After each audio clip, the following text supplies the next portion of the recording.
then if you played this game for a really long time and kept, this is not technically part of Conway's game to change things midway through, but keep changing things. Well, this is what I'm calling the Conway Chaos Experiment. What do you eventually get out of that?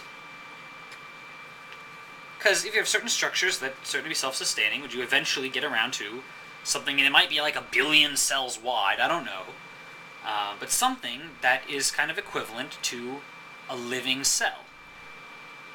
It has all sorts of, this was, it might be 1 billion cells wide. It has all sorts of complexity. I mean, just look at DNA itself is so complex and so tightly twirled up onto itself and craziness in real life.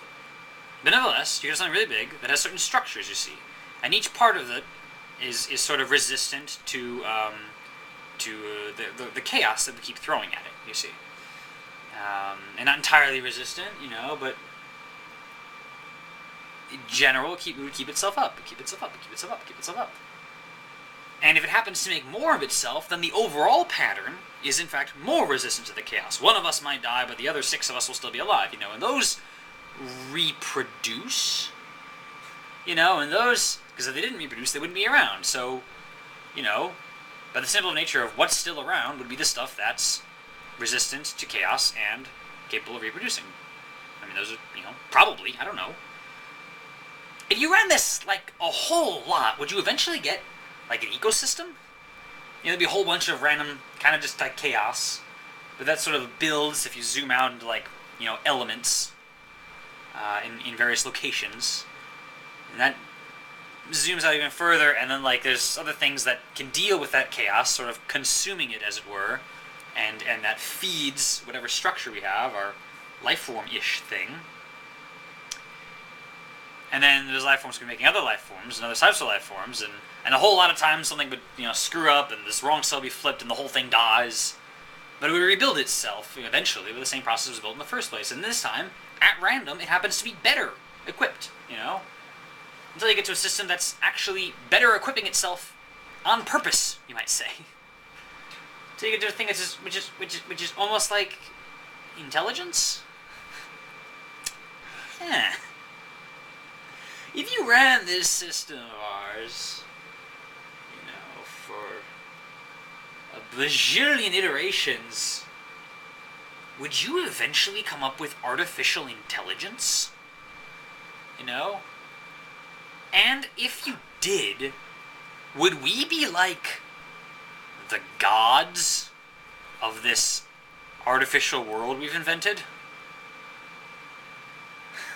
Because at any given moment, we can pause it, right? We can say, computer, stop. And it stops. And then we get started again, and then the living things, one-handed air quotes, wouldn't know that time has been stopped. You start it up again, they would start again. But you could stop time and then, change things. Maybe not entirely at random. You could be like, I'm going to, pick this block here and change that. And then, if you did that, and the things really did become intelligent, and you allowed them to continue instead of just unplugging the computer or something, is it possible they would eventually theorize, and by they I mean theoretical AI entity people inside the Conway Chaos thingy, that are all bajillions and bajillions of cells wide, I'm sure, to contain that much information, but theoretically, maybe. Would they begin to theorize their existence within a Conway Chaos machine? Conway Chaos, would they, have religious debates about whether or not God exists, or whether he cares about us, or whether we... Could we look into that? Could they influence us? You think, well, no, you could unplug the machine at a given time. Of course it could, but, suppose they happen to figure some stuff out. And then, they just, I don't know, someday, this is bajillions of iterations, but imagine. And then, they build up just, a big sign or something that says, hi, we know we're in a Conway Chaos Experiment.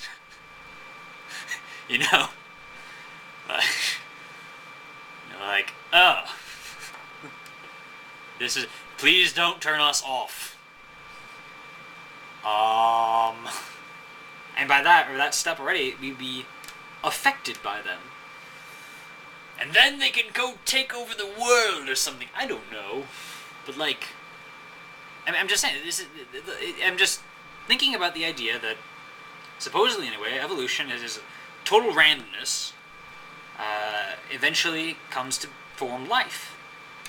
Would total randomness in a computer, one that's Turing complete, by the way, so we know that practically anything is possible, if we throw enough randomness in this, and spend enough time allowing crap to happen, would we eventually get something, first of all, interesting? Second of all, so-called alive? Third, could it be intelligent? And fourth, what does this bode for us? You know, because if we really want to take this argument to the final thought, are we in a Conway Chaos Experiment? I don't know.